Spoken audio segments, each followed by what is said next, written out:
everybody. As you know, we have an out-of-control Congress in D.C. They don't respect the people's wishes. They don't respect the Constitution.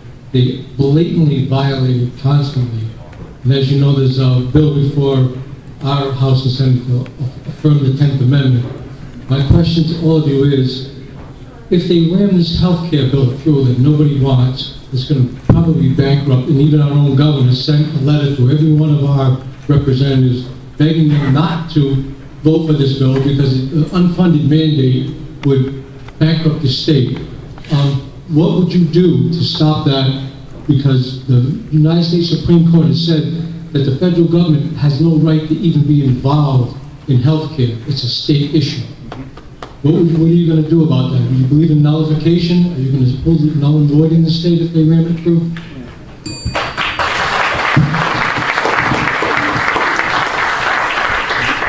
As a small business owner with a dozen families that rely on the health insurance that I purchase for them, with health insurance costs being the second highest expense for my business next to payroll, every day I think about health insurance.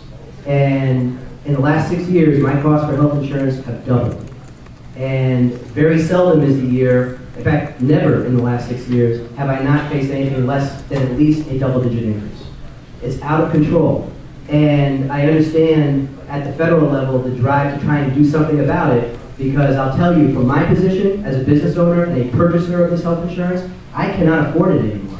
My costs of doing business are going up and up and up, and my ability to pass that cost along to my customers is not there. I have long-term fixed-price contracts, and yet I have a 6-digit health insurance bill. It's insane. So I believe that one of the things that I would do as governor is, as quickly as possible, work to fix the healthcare problem in our state. We have a problem. It's a non-competitive situation. A nonprofit organization, Blue Cross Blue Shield, is more expensive for me as a purchaser of insurance than the for-profit United Health. How is that possible, right? We don't have competition in our insurance marketplace. It's an awful scenario, and we have to fix it. It is a state issue. And we've inflicted the problems we have in health insurance on ourselves by overregulation and bad policy.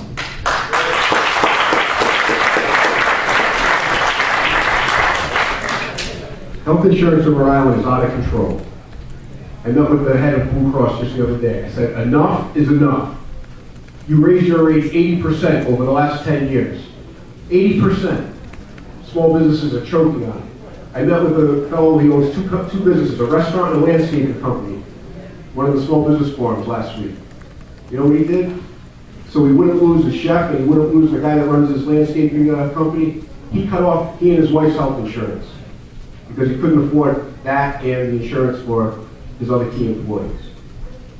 Health insurance is not going to be solved by Washington.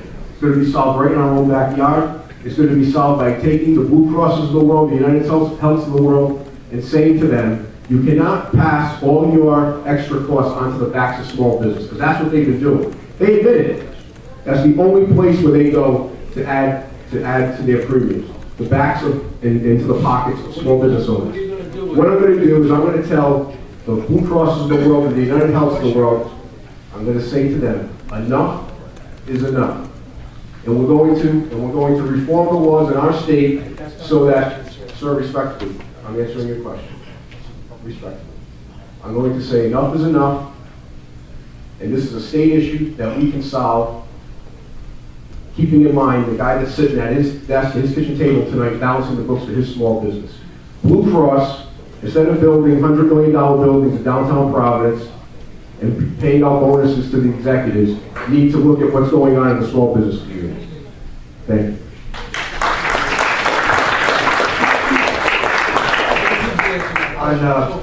On June 3rd, 1970, I took an oath to support and defend the Constitution.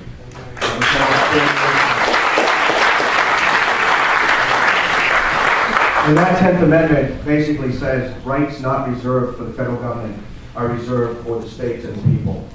And I think that's the way it should be. I'm not a lawyer, I'm not an attorney, and I would have to see the final bill and surround myself with constitutional attorneys that would help us fight that battle. But similarly, last year, the feds also tried to force Rhode Island to make our citizens pay for a saltwater fishing license for recreational fishermen. How ridiculous is that? Federal government telling us in our waters, Rhode Island waters, that we have to pay a fee I have to pay a fee to take my grandson out to the Secana River and throw a line in the water. That's BS.